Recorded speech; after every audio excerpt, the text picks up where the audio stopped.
NewsX. And viewers, we now move ahead. Iran has now reportedly carried out another airstrike on Ali Al Salem Air Base in Kuwait, which hosts the U.S. Air Force 386th Air Expeditionary Wing. Reports say the base was hit again during the latest wave of Iranian attacks in the region. Hours after the strike, parts of the base are still reported to be burning, highlighting the growing intensity of the conflict and the expanding scope of Iranian strikes on facilities hosting U.S. forces. Iran has reportedly struck oil infrastructure operated by Bapco Energies in Bahrain.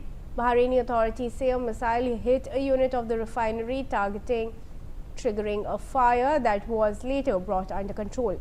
Officials report no casualties and confirm that refinery operations are continuing while teams assess the extent of the damage.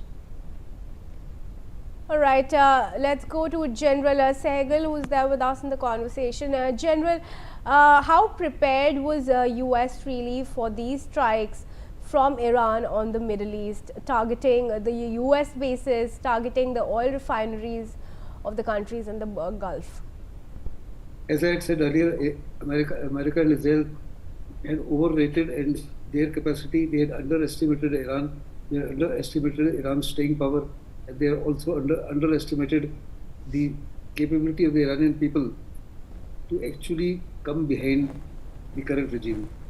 Though they were absolutely and totally against Khamenei for almost about 40%, but the very fact that he was taken out, he's become a martyr, and the entire country has stood now totally behind their integrity, the character of the country, their sovereignty is at stake, and as a result, all Iranians at this point of time consider America and Israel as the greatest threat to their civilization.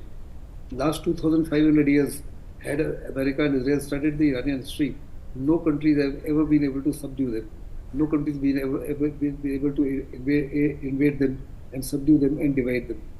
So under these circumstances, I think Iran has got a phenomenal amount of staying power.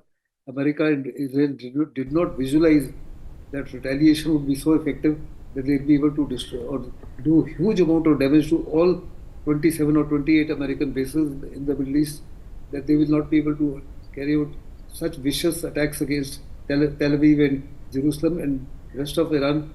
And as yet, they have not used their hypersonic missiles, which they have a very large number of arsenals. They felt that by using the B-1 bombers and by they carrying out almost 1,000 odd strikes a day by America and 1,000 odd strikes by Israel, they'll be able to absolutely wipe out their launchers, they'll be wipe out their missiles, etc. That has not happened.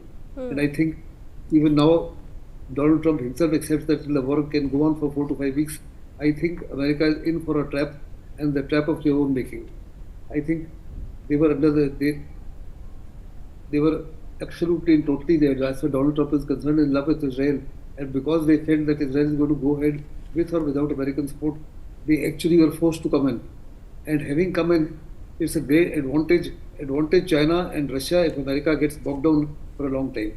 And wherever Americans have got bogged down after the end of the Second World War, they've never won. If you see what happened in Vietnam when the Americans intervened in the ultimate analysis, the Frenchies were defeated, the Indian flew, and Americans were also defeated, and they lost a lot of troops in the terms of tens of thousands. Yes, General. We have to wrap up this discussion.